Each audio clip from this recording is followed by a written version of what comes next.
Friday evening, the Royals have made a trade. What does this mean for the 2025 season? But on both sides of the trade, we're going to talk about it live on One Royal Way. Thanks for listening to KC Sports Network, proudly presented by Emprise Bank. If you're thinking about starting a business or know someone who is, check out Emprise Bank's SBA loans. It's always good to know your options, and they can be your partner in possible. Breaking news team being myself. We are live here on Friday night, One Royal Way. I'm Joel Penfield. This show brought to you by Emprise Bank, our partner in possible, member FDIC. Can't thank them enough for the support. Was not expecting to go live tonight. I heard some rumblings that maybe a move was coming, but wasn't 100% sure if it was going to be tonight or later. But about 30 minutes ago or so, the Royals officially announced that they traded Brady Singer to the Cincinnati Reds in exchange for Jonathan India, second baseman, and Joey Wiemer, an outfielder who had spent some time with Milwaukee, but was mostly in the minor leagues in 2024. A big move in terms of getting something back that they need and giving away something that they probably needed to. But a good buddy, Josh Kaiser, tweeted it with his reaction to the announcement of the trade, that the Royals were going to have to make a move that hurts. And this kind of falls into that category. Brady Singer was a mainstay in this rotation for the last 4+ seasons, 5 seasons if you count the COVID year. But sometimes you have to make these types of moves to make your team better for the future. And that's what the Royals did by going and getting Jonathan India. The upside to this move, in my opinion, Wiemer. Thank you very much in the comments, Wiemer. I was not 100% on that. I just have seen his name in passing when he was with the Brewers. The upside to this move is you solve the leadoff hitter problem with Jonathan India. This is a guy that has been a solid big league contributor for the past 3 years or 4 years with the Cincinnati Reds. A 122 WRC plus in his rookie year and a winning rookie of the year with the Reds. And since then, still been about league average. Or better, a 108 WRC plus this last year in 151 games. And he walked 12.6% of the time and has kept a manageable strikeout rate. So you're getting a true leadoff hitter that this team needs desperately. Michael Garcia, that experiment did not work. Michael Massey was fine, but I don't think that's a long-term solution. And Bobby Witt Jr. has been so comfortable in the second spot in the lineup that I don't think you move him to the leadoff spot to try and get the fix there. I think keeping him where he's been comfortable and where he has produced is the best thing for this team moving forward.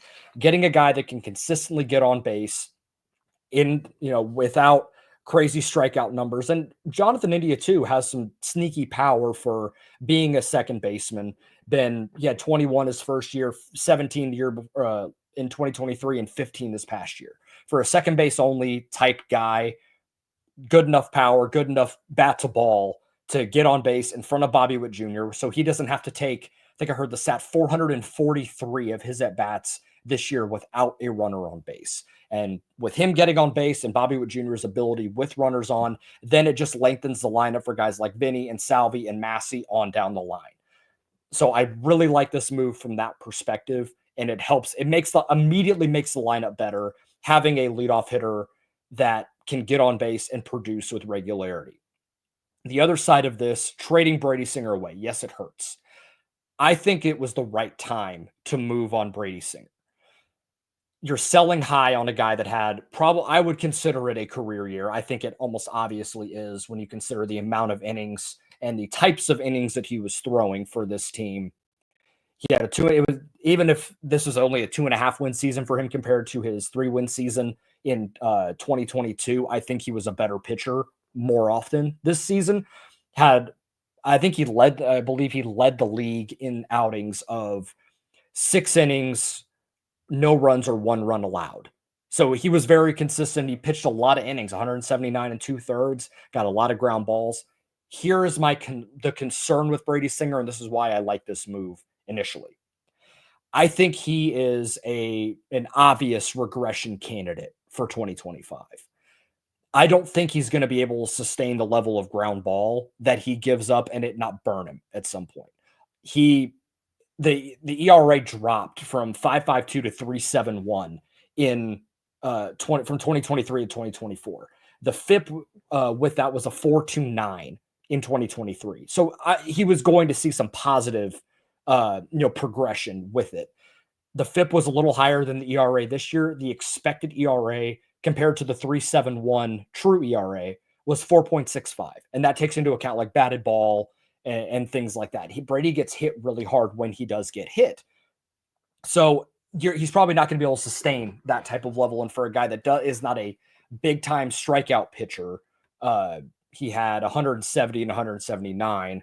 It's good, but it's not a big part of his game. A big part of his game is getting early count outs and ground balls. That's not something year over year that you can rely on, especially as for him, essentially a 2-pitch pitcher. He added the 4-seam in this year, and that helped him against lefties, but I still don't know if that's going to be enough. He still has not thrown a changeup whatsoever.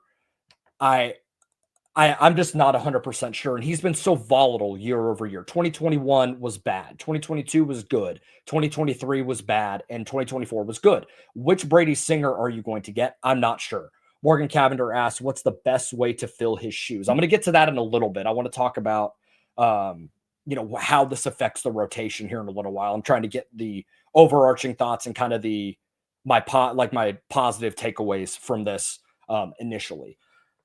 So, with Brady Singer, he has 2 years left, and so does Jonathan India. So you're not giving up, too much control here. Wiemer, a little bit of a kicker in there, because Singer, I think he's getting paid around $8 million, and India's around $5 million in this arbitration year. So because the Royals, they're having to take something on, and plus from a value perspective, a second baseman versus a workhorse starting pitcher, it makes sense for there to be a little bit more in here. Let's talk about Wiemer.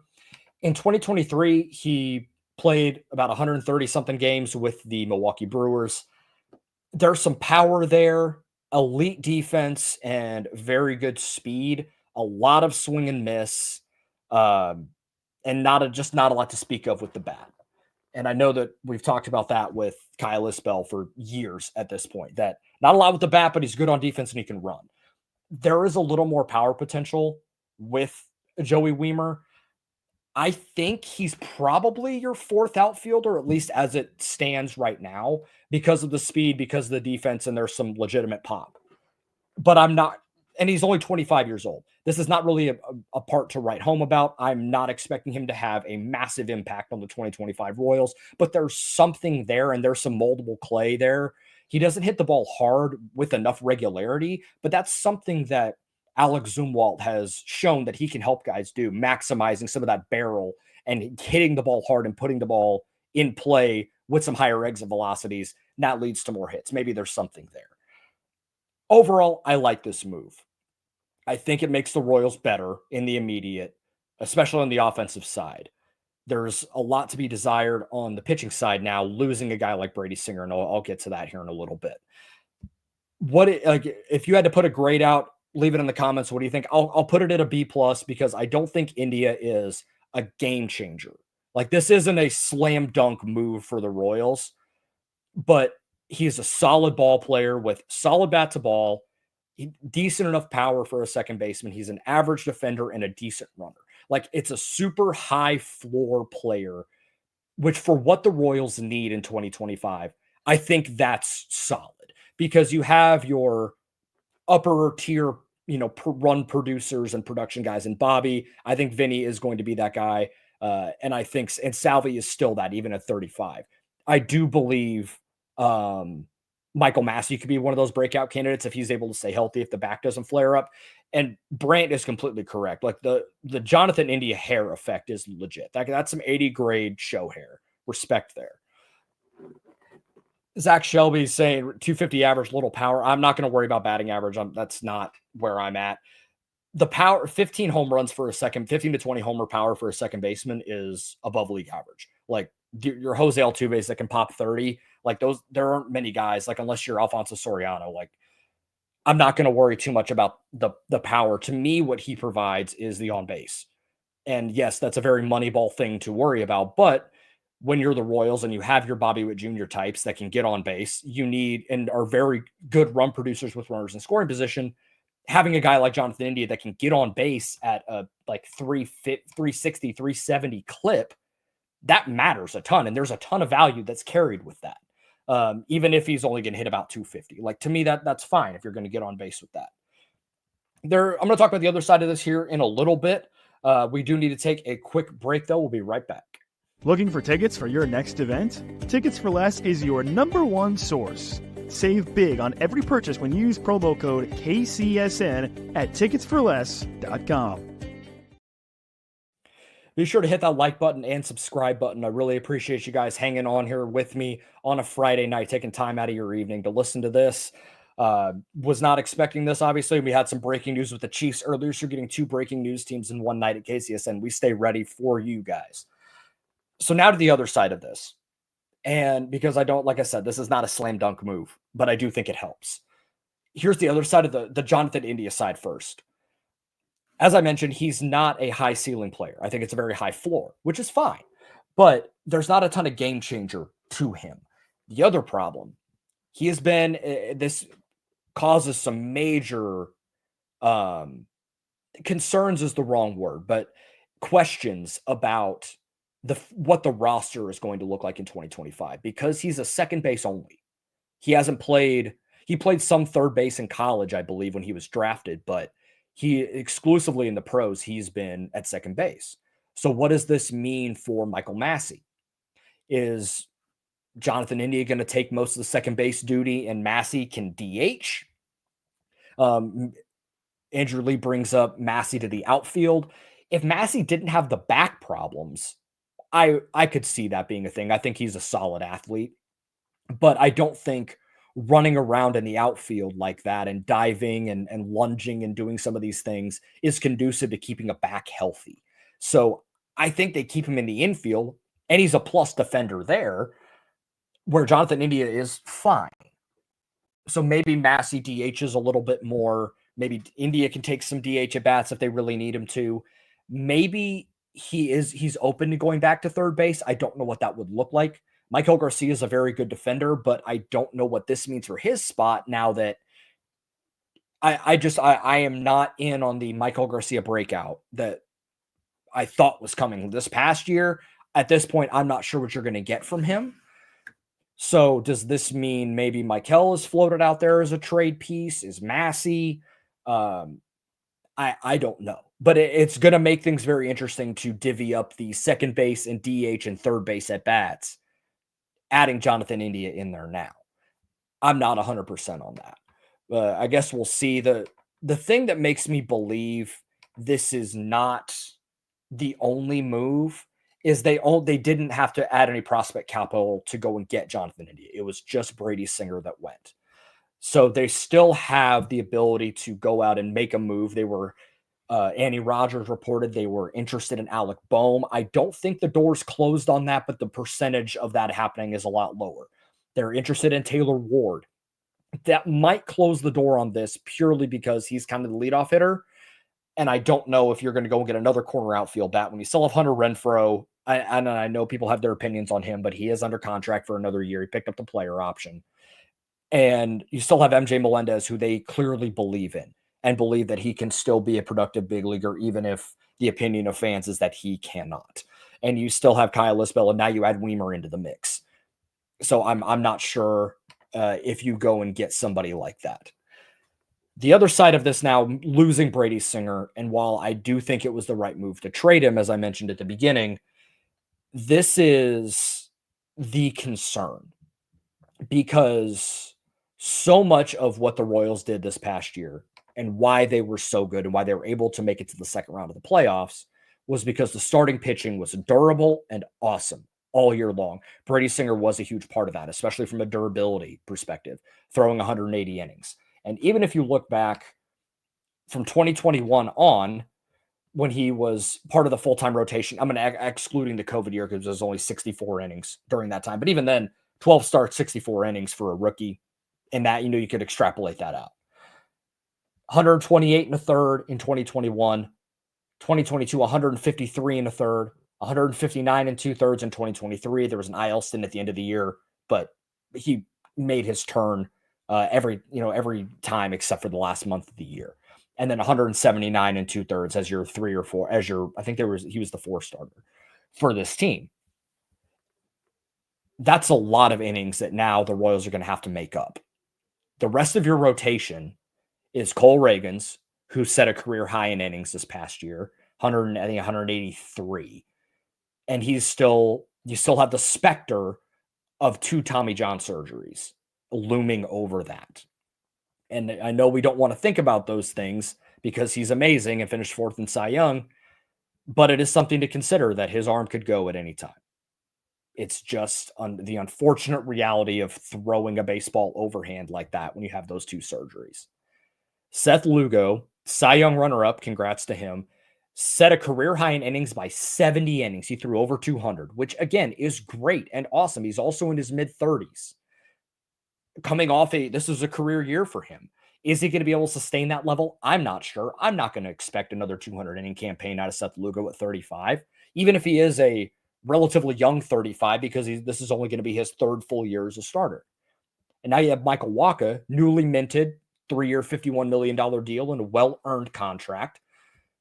He's in his mid-30s. He's had an IL stint every year the past 3 years. A little freakish this year with a broken foot on a comebacker, but it's a missed month. And he threw his career high in inning, or not career high, but the most innings in 6 years this past year. The other guys that you're going to throw in here for possible candidates for innings, this is increasing. I was just about to get into this, David. Thank you for the question.